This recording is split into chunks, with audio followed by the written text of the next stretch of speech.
Bonjour à tous, ravi de vous retrouver sur mon podcast. Je m'appelle Anneke et aujourd'hui nous allons aborder ensemble un sujet fascinant, vivre dans la rancœur. N'hésitez pas à vous servir une tasse de café, de thé ou quoi d'autre car ça promet d'être intéressant. J'aborde ce sujet parce que je suis convaincue que tant que l'on n'est pas conscient de l'influence de ses pensées et de son comportement, il est difficile de vraiment changer les choses. En y réfléchissant ensemble, tu apprendras à accepter le flux continu de changement dans la vie et tu y verras plus clair sur tes propres motivations. Je suis convaincue que lorsque vous renouez avec votre propre créativité, un mouvement s'opère en vous et beaucoup de gens n'y prêtent guère attention, ce que je trouve dommage. Car en prenant conscience, cela peut vraiment faire la différence. C'est pourquoi j'aime partager mes réflexions afin que vous puissiez élargir votre conscience et peut-être même donner un tournant positif à votre vie. Imaginez, vous vivez pleinement selon le chemin qui vous a été tracé dès votre plus jeune âge. Tu te sens joyeux, heureux et plein d'énergie positive. Mais parfois, il se passe quelque chose, peut-être de manière inattendue, que tu fais soudainement perdre cette énergie et tout se semble si lourd. Qu'est-ce que c'est donc? Cela vaut vraiment la peine de le demander. Qu'est-ce qui me fait sortir de mon élan? Et pourquoi est-ce que je continue à ressentir tant de rancœur? Et souvent, ce sont des personnes qui, sur le plan émotionnel, restent un peu bloquées au stade d'un enfant de 4 ans. Elles ont peur d'évoluer sur le plan psychologique. L'intelligence, bien sûr, ils ou elles en ont. Mais sur le plan personnel, ils ou elles sont à peine développées. Ce sont surtout ces vieilles émotions négatives auxquelles elles s'accrochent. Celles-ci remontent presque toujours à leur enfance. Et pourquoi ces sentiments surgissent-ils précisément à ce moment-là? Selon Karen Hamaker, vous la connaissez peut-être pour ses travaux sur la psychologie jungienne, la rancœur découle du refus ou de l'incapacité d'accepter notre propre côté obscur. Et que faisons-nous alors? Nous projetons les aspects sur les autres. Enfant, on ne pouvait pas toujours fuir ce qui nous faisait peur ou nous faisait mal. On n'avait pas les outils pour se protéger. On n'a donc pas appris à régler ses émotions. Et lorsque cela ne fonctionne pas, ces expériences restent en quelque sorte ancrées dans votre corps.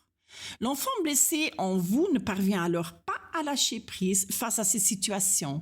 C'est pourquoi il est si précieux de se pencher sur votre histoire personnelle et votre enfance. C'est souvent là que se trouve la clé. Et lorsque nous ne pouvons ni nous battre ni fuir face à une menace, nous passons au mode gel. C'est cet état de paralysie dans lequel le rancœur est en réalité une forme d'énergie bloquée. L'ego s'y raccroche, il veut avoir raison, il reste prisonnier de ce qui aurait pu être et c'est donc le contraire de l'acceptation et de la vie dans le présent. Beaucoup de gens ne savent pas comment se soutenir émotionnellement et du coup ils restent prisonniers du passé et revivent sans cesse leur ancienne souffrance. Il est tout à fait normal d'éviter ces traits de caractère moins agréables, mais en agissant ainsi, on les projette justement sur les autres. Et cela engendre des malentendus, des jugements et de la rancœur envers les autres. Vous souhaitez changer cela?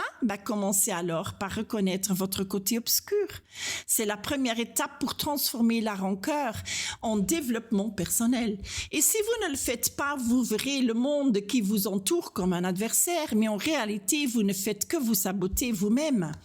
Tout le monde a un côté obscur et c'est là que se cache parfois le mal. Des émotions que vous préférez ne pas reconnaître, donc vous ne voulez pas assumer la responsabilité et des aspects de vous-même que vous n'avez pas encore découverts.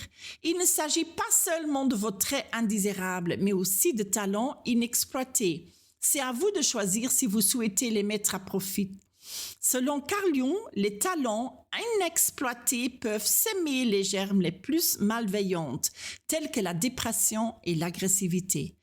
La rancœur vous prive de votre énergie positive et est une émotion négative qui manque de l'amour. C'est précisément votre côté obscur qui a besoin d'être accepté, afin que vous vous sentiez plus en sécurité et que vous soyez moins enclin à le projeter sur les autres. Cela a aussi à voir avec la complaisance. Si vous êtes trop complaisante, les autres pensent rapidement qu'ils ont des droits sur vous. Et du coup, ils se mettent parfois plus vite en colère lorsqu'ils n'obtiennent pas ce qu'ils attendent. Mais cela ne fonctionne pas ainsi. Il n'y a pas de droit acquis. Ce qui peut aider, c'est de fixer des limites claires. Cela permet aux autres de se heurter à leurs propres limites, ce qui leur apprend à prendre leurs responsabilités. Et beaucoup de gens trouvent cela intimidant, mais la responsabilité est essentielle. Nous devons réapprendre à nous concentrer sur notre monde intérieur au lieu de chercher à nous distraire sur nos téléphones ou nos ordinateurs portables. Devenir adulte, ce n'est pas fuir les situations et les émotions difficiles, mais les regarder droit dans les yeux. Et les circonstances difficiles et les nouvelles perspectives sont source de croissance. Et maintenant, vous vous demandez peut-être qu'est-ce que je peux en faire? Eh bien, commencez par réapprendre à votre système nerveux à se sentir en sécurité. Non pas par votre tête, mais par le travail corporel. Pour réapprendre la sécurité à votre système nerveux, envoyez-lui quotidiennement des signaux de calme et de connexion par une respiration consciente. Inspirez et expirez profondément et lentement afin d'activer le système nerveux parasympathique. Pratiquez des mouvements doux comme la marche, le yoga, tai chi. Massez doucement vos oreilles et votre nuque pour stimuler les nerfs vagues. Ancrage, ancrez-vous et scrutons votre environnement et en identifiant vos sensations physiques comme la sensation de vos pieds sur le sol ou de votre dos contre le dossier de la chaise. C'est par la répétition que votre corps apprend à se détendre. Croyez-moi, 5 minutes de ce travail sont plus rassurantes pour votre système nerveux que de grands changements. Chantez ou fredonner afin de relâcher la réaction de combat ou de fuite. Cet épisode vous a-t-il intéressé? Alors cliquez sur j'aime, partagez-le pour que l'autre en prenne conscience et merci de votre écoute. Bonne chance et à bientôt!